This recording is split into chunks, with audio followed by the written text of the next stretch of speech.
And welcome one, welcome all. Dustin Harris hanging out with you once again. Welcome to the Appraiser Coach Podcast. Have a fun one for you today. Can't wait to get started. First, I want to remind you that we are sponsored by three great companies. A la Mode right now is offering a 15-day free trial. I had somebody contact me just over the weekend and ask me about A la Mode, and I said, you know what? Why don't you just give them a try? You can try them right now for 15 days. It is alamode.com/free trial. Once again, that's alamode.com/free trial for more information. We are also sponsored, of course, by DataMaster. DataMaster also offers a free trial.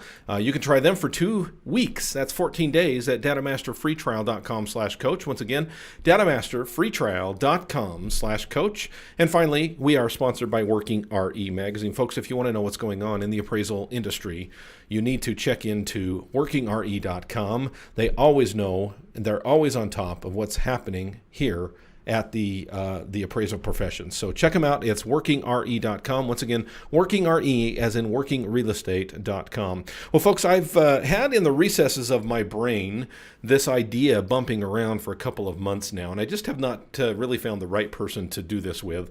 Let me just set it up this way. I sometimes wonder if we as appraisers put blame where blame doesn't belong. And by that I mean sometimes we don't really know why we know what we know. So we simply look to the easiest target to blame that information on. Let me be a little bit more specific. I hear this often when I'm talking to appraisers, whether it be one-on-one or in my coaching sessions or at conferences or what have you, and they will be talking about an aspect of our business, our profession. And they will say, well, we can't do that. And I'll say, well, why not? And they'll say, well, USPAP doesn't allow it. Or they'll be talking about something else and they'll say, I understand that just USPAP doesn't allow that, and I wish they did. And I sometimes challenge them and I say, well, wait a second, USPAP doesn't allow that, or your business model doesn't allow that? Or is it possible that your client doesn't allow that? In other words, sometimes we blame USPAP, and I wonder if USPAP is always to blame. And so I thought that I'd have a little fun today and have somebody on that knows a little bit about USPAP. His name is Brian Mathews. He comes from the great state of California, where it's much warmer there than it is here in Idaho in the middle of January when we're recording this. Brian, welcome to the program. Appreciate you coming on. Yes, Dustin, thank you. Appreciate you having me on. I really enjoy the podcast. Well, thank you. Brian reached out to me, for the listeners here. Brian reached out to me last week via email, sent a very nice email, and had been listening to the podcast. And as I started conversing with him a little bit back and forth online, I realized that this guy knows a little bit about USPAP, and would love to have somebody that knows a little bit about USPAP on, because I'll be honest with you, I'm no expert. And I don't know that Brian would call himself an expert. He certainly knows more about it than I have. Than I am. He's taught classes before on USPAP, and just talking to him, I realized that he knows a great deal about USPAP. He might just be the perfect person, Brian. You're the perfect person for this this little game here today. So thank you. Thanks, Dustin. So tell us a little bit about yourself, a little bit about your background, if you don't mind. You're an appraiser in the state of California. Tell us a little bit about your history, how long you've been appraising, a little bit about your business, if you don't mind. I've been appraising over 35 years. Wow. Residential appraiser. Yeah. And teaching classes for the last 15, including teaching USPAP classes. And enjoy teaching. Nice. Well, I appreciate that. I appreciate that background. That's a heavy amount of time, my friend, especially for somebody who just looks 29. I was able to see Brian for a little bit. We wanted to have him on the video side of things, but still having some issues, folks. I appreciate your patience there. Those of you who are on YouTube, sorry, you just got to deal with my ugly mug today. But Brian's a much better looking guy than I am. He looks much younger than I am, so I'm kind of surprised you must have been doing this since you've been about 5, right? Right, exactly. Yeah. All right. Well, Brian, Brian and I put our heads together and decided we wanted to play a little game here today. And again, to set this up, I hear this quite often. We do certain things in our business. Brian, I'm sure you see this as well. We do certain things and we get used to them. And because USPAP is the easy target, sometimes when we're asked why we do the things that we do, and have you seen this before, Brian? We just kind of point to USPAP and say, well, USPAP makes us do it, right? Yeah, I think we get in a comfort zone where we know what we know and we don't like to sort of stray outside that bubble. And so when we stay in that bubble and we don't necessarily stretch and get outside of our comfort zone, we tend to just continually reinforce the things that we do without really thinking about why we're doing them. Right, exactly right. Yeah, I see that often, too often, unfortunately, and I appreciate the backup on that. So, Brian, here's what I want to do today. I want to play a little game, and this mostly came from you, but this is something that's been knocking around in my head for a couple months now. How I was actually going to play it out, I think you helped me on that. Well, we're going to play a little game today called USPAP Myth or Fact. Sound fun, right? Here we go. Okay. Probably not. So here's what we're going to do. I'm going to throw some things out there. And I just want let's just talk through these a little bit, because I think this might surprise a few listeners as we get into this, that maybe they're seeing things on one side that may not necessarily belong where we put them, right? So let's play this little game called USPAP Myth or Fact. And what I'd like to do is just read the scenario, and maybe we'll just pause here for a little bit for the listeners to kind of make a decision in their mind, what the answer might be, and then we'll go to the expert here. We'll go to the guy that really knows USPAP to find out whether it's a myth or a fact, and we might dig into these just a little bit more. So any questions, Brian? Nope, no questions. All right, here we go. So number one, USPAP requires that I report and analyze the 12-month sale history of all comparables. So listeners, I want you to think about that. USPAP requires that I report and analyze the 12-month sales history of all comparables. Brian, I think a lot of people are going to say, yeah, that's true. That's a fact. That's been around for a couple of years. I haven't done it before that, but I certainly am doing it now. And yeah, I think USPAP requires that. True or false? False. That's actually false. Yeah. Wow. Man, we're off to a good start. So talk to me. Why am I doing it then? Well, you're doing it when you're doing it on a residential form, a URAR, or any of the Fannie Mae forms. You're doing it not only because it's there on the form, but it's also in the certification. So the certification is a real important part of the appraisal report, and one of the certifications on the Fannie forms is that we've reported and analyzed the 12-month sales history of the comparables. Okay, so you're telling me, just to kind of restate what you're saying, this is true if we're doing, say, a loan situation, but it's because of Fannie Mae, not because of USPAP, correct? Exactly. Okay. Can I dig just a little bit further? Sure. So there's this question that comes up, well, how much of the engagement letter, how much of the scope of work, as dictated or decided upon mutually by the client and the appraiser, how much of that can be pointed back to USPAP? In other words, what I'm getting at, Brian, a better way to state it is, if Fannie Mae requires it and I decide to do it, isn't that now become a USPAP issue if I don't do it? Exactly, yeah, and it would be a scope of work issue if you didn't do it. So the scope of work rule requires that we do those things that the client has required us to do. So, for instance, we're all familiar with carbon monoxide detectors. Mm-hmm.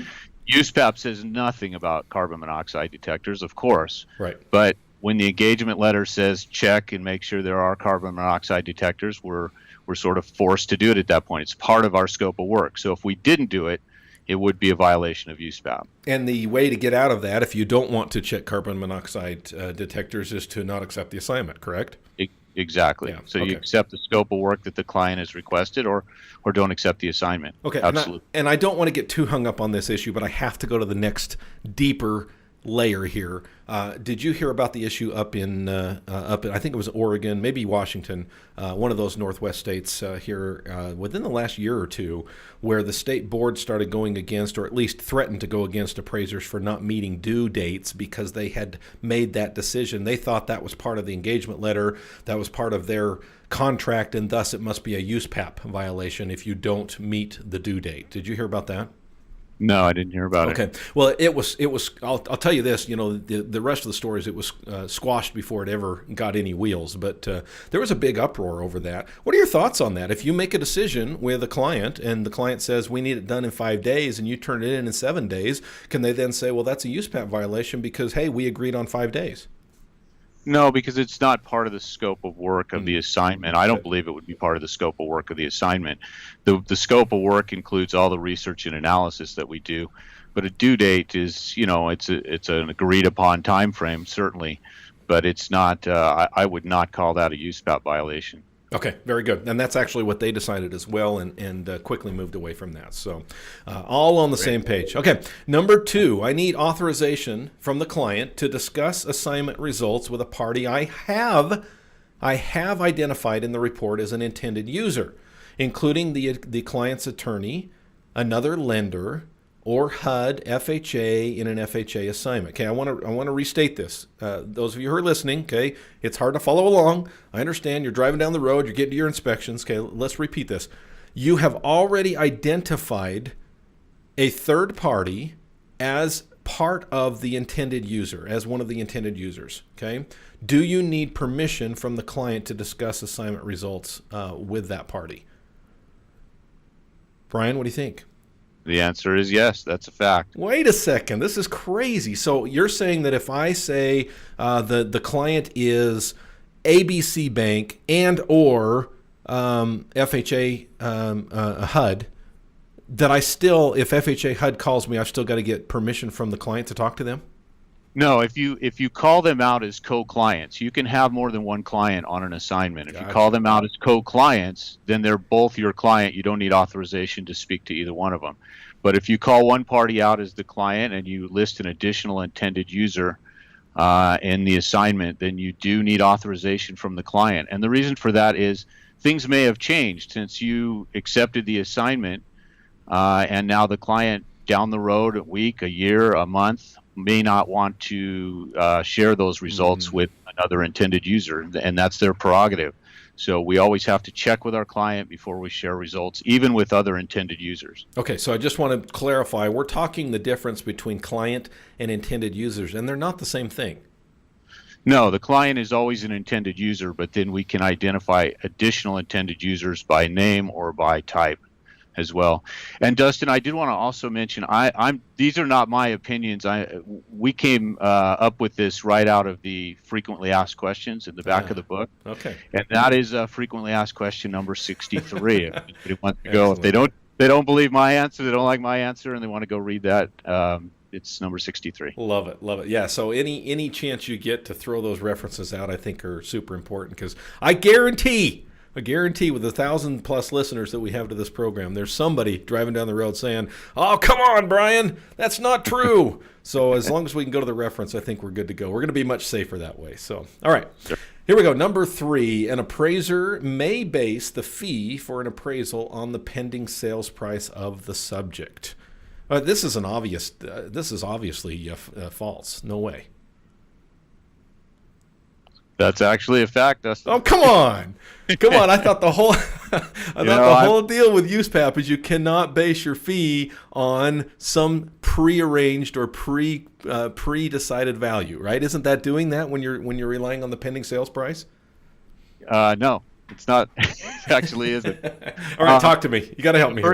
The first time I read this was a frequently asked question, a new one, I want to say in maybe 2008. And the first time I read it, I did exactly what everyone else probably did and said, no, of course not. And then I read the answer, and then, that's why I love the frequently asked questions, because they really highlight the issues for us. So this one is number 43. Okay. And we can base our fee on any factor outside of the appraiser's control. So the pending sale price is out of our control. Whereas a fee based on our value conclusion or some subsequent event may be to some extent within our control. So that creates an unethical situation. Okay, so I'm going to challenge this just a little bit. I know you didn't write the FAQ, but I'm just playing the devil's advocate here just a second. Sure. So you're saying that I get a call, and we all do this. I'm just going to freely admit right now that when I get a call for a bid, I'm going to go to the MLS and I'm going to see, what type of a property is this. And regardless of what I say on the phone, I know what I'm thinking in my head. Okay, this is a $2 million property. This is going to be a pain in the it's family-friendly show, but fill in the blank, right? And there's no way I'm doing this for my regular $400 fee. No way. I'm going to do this for $600, $800, $1,200, whatever the case may be, depending on where it is in the situation. But that being said, Brian, I'm not going to tell the client, hey, this is a $2 million property, thus my fee is X amount. right? There's no way I'm going to do that. What I'm going to say is, this looks like a very challenging property. It looks like it's in a very difficult area. Looks like there's going to be a hard time getting comps. Looks like we're a waterfront property. It's a large property. I'm going to throw out all the reasons why I can charge that higher fee, but none of them are going to be value. None of them are going to be what that thing's worth. You're saying, at least... No, and I agree with you. Okay. That should never be tied to value. But remember, price is a fact. Right. Okay. Value is an opinion. So you can base it on the listing price, you could base it on the pending sale price, but you can never tie it back to value. That would be an unethical situation. Okay, yeah, and that was my question. So in other words, I can't say, well, it looks like this is going to be a $2 million property, therefore I'm going to charge higher. But I could say, I just pulled up the MLS for this client, and it looks like there's a pending sales price of $2.3 million on this, therefore my fee is going to be $800,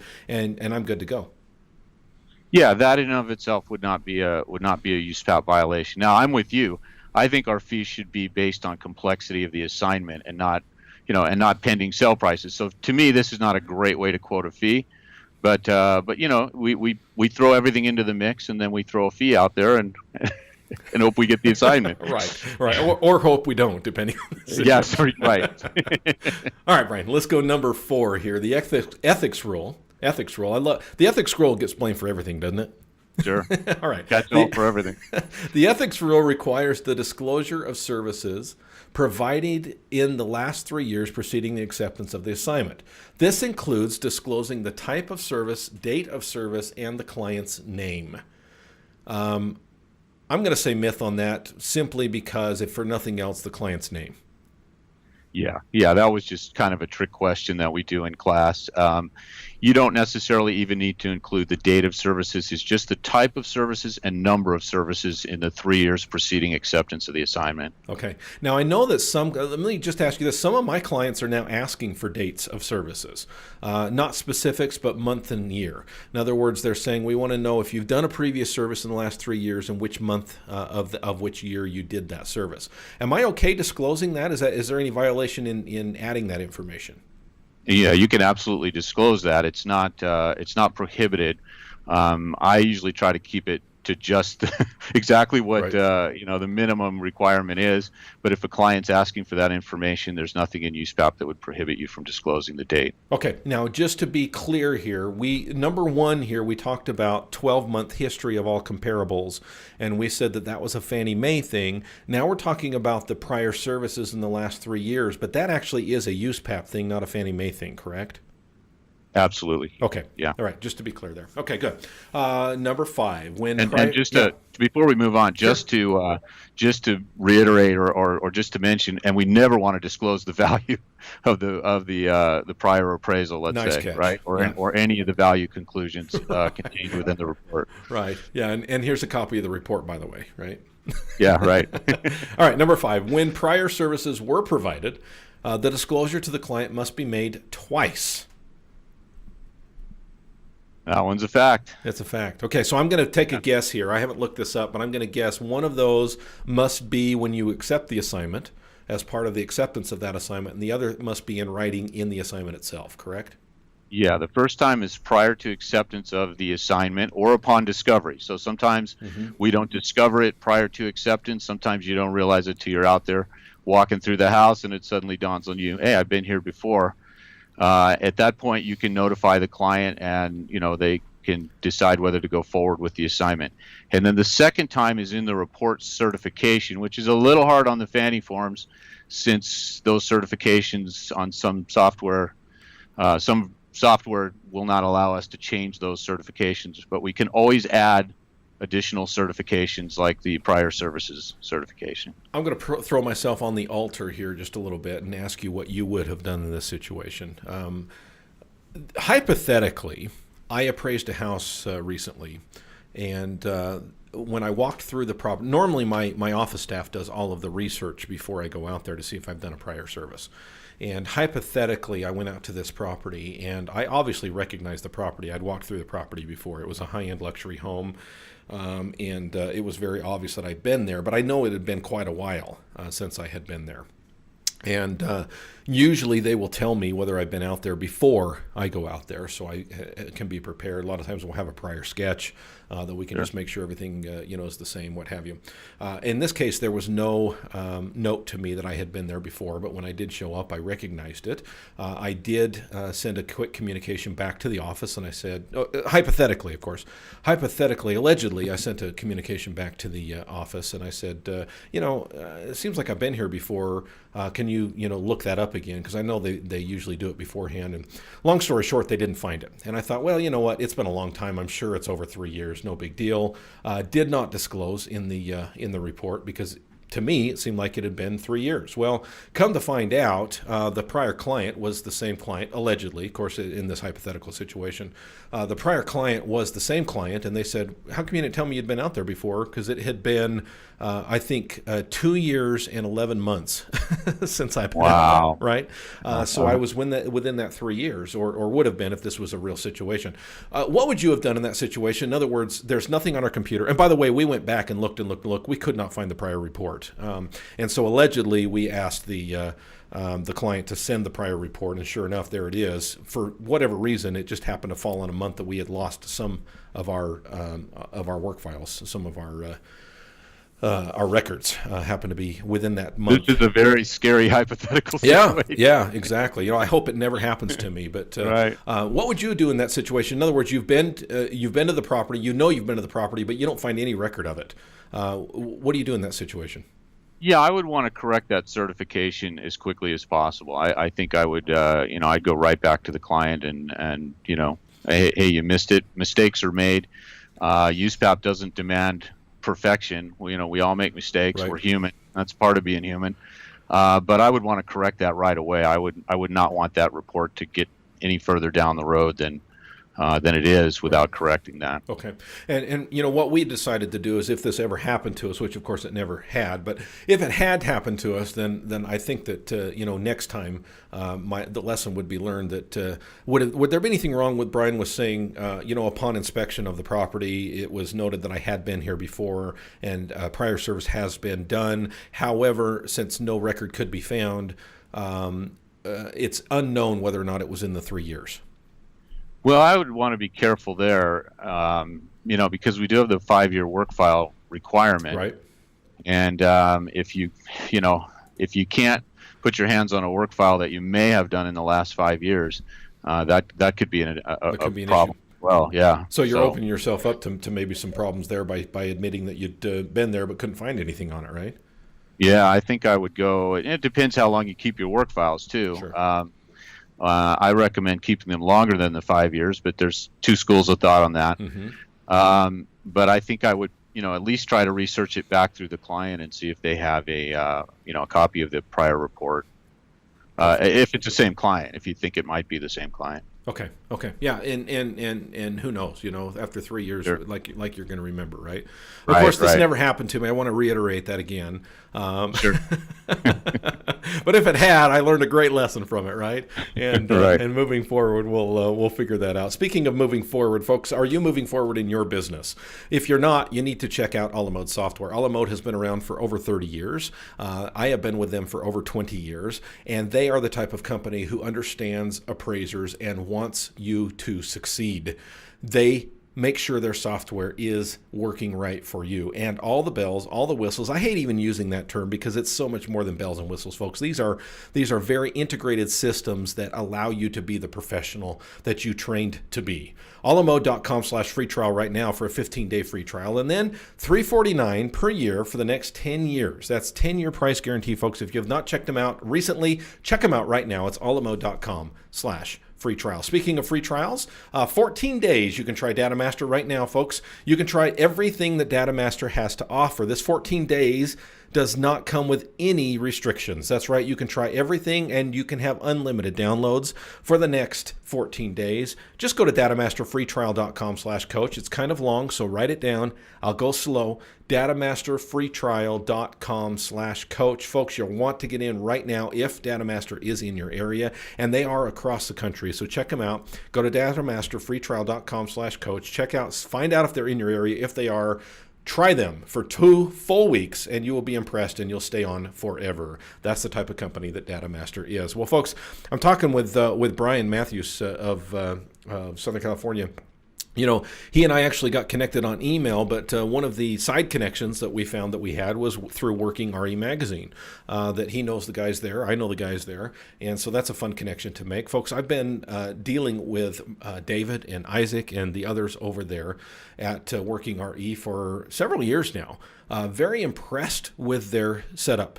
They understand appraisers, folks. They are in the ins and outs of what's going on in the appraisal news across the country. What I really like about Working RE is they see things before they're even happening. I'm not talking about prophecy here. I'm just talking about being in the know, understanding what's going on in the appraisal field, and then bringing that information to you before anybody else knows it. If you want to know what's going on in your industry, if you want to know what is happening in the appraisal profession, just go on your browser to Working REs and Working Real Estate, workingre.com, and check out all of the other things that they have to offer on Working RE, the webinars, the online learning, so much more. Workingre.com, folks. Check them out if you want to know what's going on in the appraisal profession. And welcome back, folks. Having a little fun here today. We're talking about USPAP and talking about USPAP myth or fact. A lot of times I think we blame USPAP for everything. You know, I've been doing this and I've been doing it for 10 years. And why am I doing it? Well, I'm sure USPAP, so it's a big book, right? So I'm sure somewhere it's made me do this, and that's who I'm going to blame. But you know what? USPAP is not always understood very well, even though we take classes every 2 years. And of course, we take our 15 hours to begin with. And sometimes we retake that depending on the state that you're in. In other words, I think appraisers are pretty up on USPAP, but even then, sometimes we get the information mixed up. So I brought an expert on. His name is Brian Mathews. Welcome back to the program, Brian. Thank you, sir. I appreciate you joining us today. Yeah, please. Justin, I'm not sure I've ever heard fun at USPAP using this. Well, you know what? We do things different around here at the Appraiser Coach. That's funny. All right, so folks, what we're doing is kind of playing a little game. I'm throwing out a scenario, and we're giving a little pause in between just to allow you to decide whether this is a myth or whether this is a fact. And then, of course, we have the expert, Mr. Brian, telling us whether or not these are myths or facts. And if you missed the first part, I encourage you to go back and listen. But he made mention that this all comes from the frequently asked questions section. Now, Brian, you and I both know that frequently asked questions cannot be adhered. They're not standards, and so they can't be treated as such, but at least they help us to understand USPAP a little bit better, right? Yeah, when we look at the USPAP book, it looks like a big, scary, rule book that a lot of do's and don'ts. Scary and fun. Yeah, I like. we're having a scary show today, right? Right. Yeah. But when you look at the actual USPAP document, which is the first section of the book, it's only 71 pages. It's not. The whole rest of the book is guidance on how to apply USPAP. So, the advisory opinions are the middle section, and they're sort of a deep dive into particular topics. You might want to grab some coffee before you read any of those. But the frequently asked questions are quick in and out. Most of the time when I get questions from appraiser students of my classes, they're right there in the frequently asked questions. They're just a great, quick, you can get quick answers. You look down the table of contents and you can immediately identify a situation that's hopefully similar to yours. Perfect. Yeah. And I've noticed as I've read through those, I've been in several of those situations and wondered what to do. So I appreciate the fact that they have outlined those in a way that's pretty understandable. So, all right. Let's do number 6, shall we? Sure. Here we go. I need the client's authorization to disclose the GLA or GBA of a subject property to the borrower. I need the client's authorization to disclose the gross living area. In other words, I've done an appraisal, I've done the measurements, and I get a call. It's the borrower. I don't want to talk to the borrower because that's always a scary thing as well. But they say, well, you know what? I'm not going to ask you about value, Mr. Appraiser. I just want to know what my gross living area is, what you measured the property to be. I would say some appraiser would say, yeah, there's no way you could do that. You click on to something else. Yeah, that is actually something you can do, Dustin. Now, I would throw a word of caution out there. For lender work, sometimes lenders don't want you sharing information, as we know, with borrowers. So I'm with you. I limit my conversations with the borrower after the inspection unless I've got questions. And in other cases, the client may ask you to keep that information confidential. And if so, then we need to keep it confidential if it's not available from any other source. But as a rule, we could share physical characteristics. It's the definition of assignment results states physical characteristics are not assignment results. Okay. So in other words, someone calls us up and says, "Hey, did you get my second fireplace?" We're okay to answer that question. Sure. Is a borrower an intended user, Brian? No, not unless you've identified them as an intended user. Okay. So I've heard all sorts of arguments that some parties are implied intended users. Well, there's not really any concept in USPAP of an implied intended user. You're either an intended user or you're not, and that's because you're named in the report as an intended user by name or type. Okay. So to back up to this question number 6, do we get into a confidentiality situation here? In other words, if the borrower is not an intended user and they're asking questions specific to that assignment, do we then step on toes as far as confidentiality goes? It's not a USPAP confidentiality issue. Again, as a business decision, you may decide not to share that information. With lender work, I'm right there with you. I share very little information after I do the inspection with a borrower or any other party. But it's not confidential because it's not an assignment result. Okay. So it would only be confidential if the client told you to keep it confidential and it was not available from any other source. Okay, and I'll just mention one thing that I've started doing, and again, this goes to a business practice thing, not necessarily a USPAP thing, though it relates to USPAP, is that, there's actually a lot of things that USPAP allows you to discuss, I've noticed. In other words, there's a lot of things that you can talk about, but then there's those things that you can't. And what I have found is in the past, I've made a business decision to go ahead and take those calls from borrowers and start to discuss as long as they understand that I can't talk value. Well, Brian, you and I both know that those conversations very infrequently stick to facts that don't relate to value. So Sure. Right. As a consequence, I've just made a blanket decision to just say, hey, you know what? I would love to talk to you, but can't do so without the client's written permission. And I know that written is probably more of a business decision thing than a USPAP thing, but just to cover my backside, I always get that permission in writing through email so that I can always point back to that in the work file if they ever have an issue talking. In other words, folks, just because you can talk about something doesn't necessarily mean that you should. I'm with you, Dustin. All right. I look at information as a one-way street. It flows one direction. Yeah. And you can't put it back in the bottle. From the borrower and/or real estate agent to me, right. And not the other direction. Right. And if it flows the other direction, it's more like toothpaste out of the tube. That sorry, you're not putting that puppy back in. It's already out there.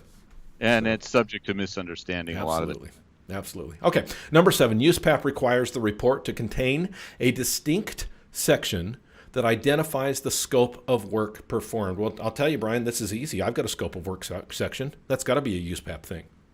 That's actually not a USPAP thing. And in fact, USPAP encourages quite the opposite. USPAP really encourages scope of work reporting to be throughout the appraisal report. Throughout the appraisal report, we should be telling the reader and the intended users, here's what we did, and here's why we did it, and here's what we found out. Here's how we used that information, or things we didn't do as well. So sometimes you have to call out things you didn't do and why you didn't do them. So, in other words, this is another one of your trick questions. The key phrase here is distinct section.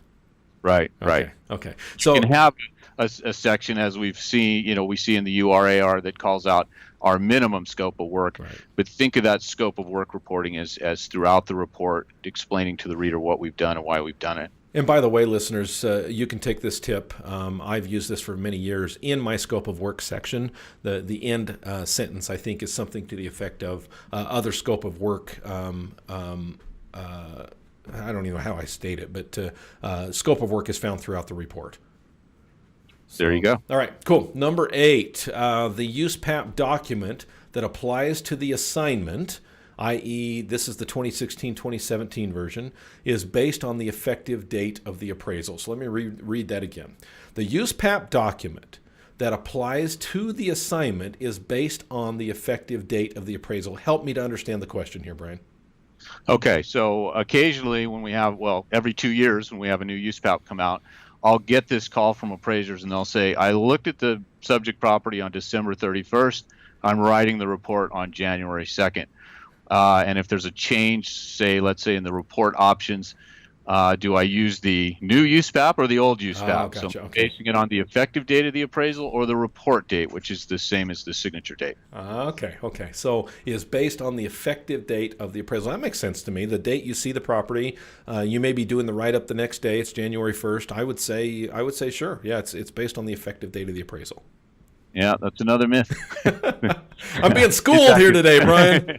It's actually the report date. So, and when you think about it, that makes perfect sense. So if you were doing a retrospective appraisal with an effective date in 2009 and as of date in 2009, but you're completing the assignment in 2017, you would clearly be relying on the 2016-2017 USPAP document. Okay, all right. Not the 2008 document. Yeah, you know, when you put it in retrospective situation, I think that's helpful to understand. Sure. Very good. Okay, cool. Let's do a couple more, Brian, and then you know what, we've got several here, but maybe we can have you on another time to finish these up. What do you think? This has been absolutely. fun. By the way, that last one was frequently asked question number one, in case.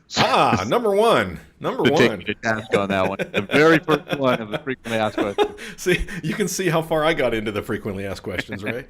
Okay, number 9, the estimated replacement cost new, the RCN, is an assignment result. The estimated replacement cost new is an assignment result. Before we answer this question, Brian, help us to understand that term assignment result.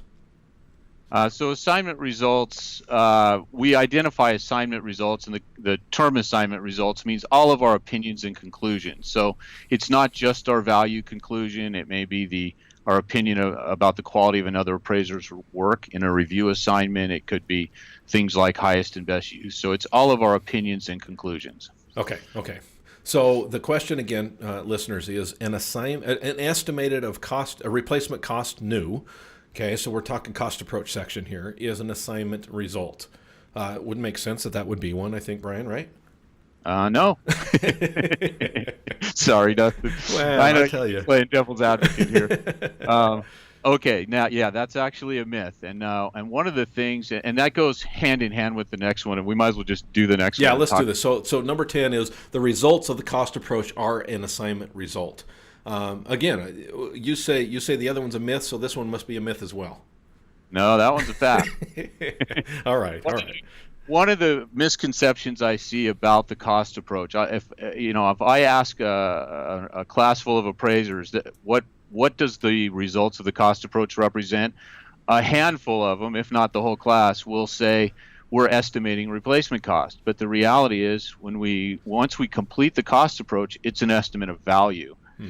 And if you don't believe me, read the last line of the cost approach. It says indicated value by cost approach. So we're not. Yeah, you're right. Estimate replacement cost as part of the cost approach, but the actual result, the actual assignment result, is the indicated value by cost approach, and that would be an assignment result and would have to be kept confidential. All right, my friend, I've learned a few things today. Good. This is good. So I'm serious. I really want to have you on in the next couple of weeks and do this again. Can we? Absolutely. All right, my friends. We've been talking with Brian Mathews out of Southern California, a USPAP instructor and one who understands what we're doing here as appraisers, or sometimes what we're not doing and should be doing. So I appreciate him being on. Folks, I want to remind you that we have just opened up our new mastermind group in Las Vegas, Nevada. That means we have two mastermind groups now in Las Vegas, Nevada. As of this recording, of course, it'll take several weeks for this to get out, but as of this recording, I now have 3 seats left. I talked to a guy this morning who's going to take, we did have 4 this morning as of about an hour and a half ago. We now have 3. I'm not trying to do the hard sell here. I'm just trying to give you the facts. We can keep a total of 8 in each group, and currently we have 6 in one and 7 in another. So do the math. I'm an appraiser, so I allow the computer to do the math for me, but I think that adds up to 3 more seats that we do have available in Las Vegas if you're interested in being a part of that group. I do want to make one clarification because the question was asked by the guy that joined this morning. He was under the understanding that that if you join the mastermind that you've got to go to Vegas, and then you've got to go to Salt Lake, and then you got to go to Chicago, and then you've got to go to DC, and then back around to Vegas. And that's not how it works, folks. You pick your city, you pick your venue, and that's where you stay. Now, you're welcome to join and belong and go to other masterminds in other cities, but for the most part, you have your mastermind family, which is in the host city that you have. And for Vegas, since we have two, there'll be a Tuesday team and a Monday team, and you just pick one day or the other, and you'll be a part of that group ongoing. So, folks, thanks for joining us. Once again, thanks to my good friend, my new friend, Brian Mathews out of California. We'll have him on in a couple of weeks again, and we appreciate you joining us here at the Appraiser Coach Podcast.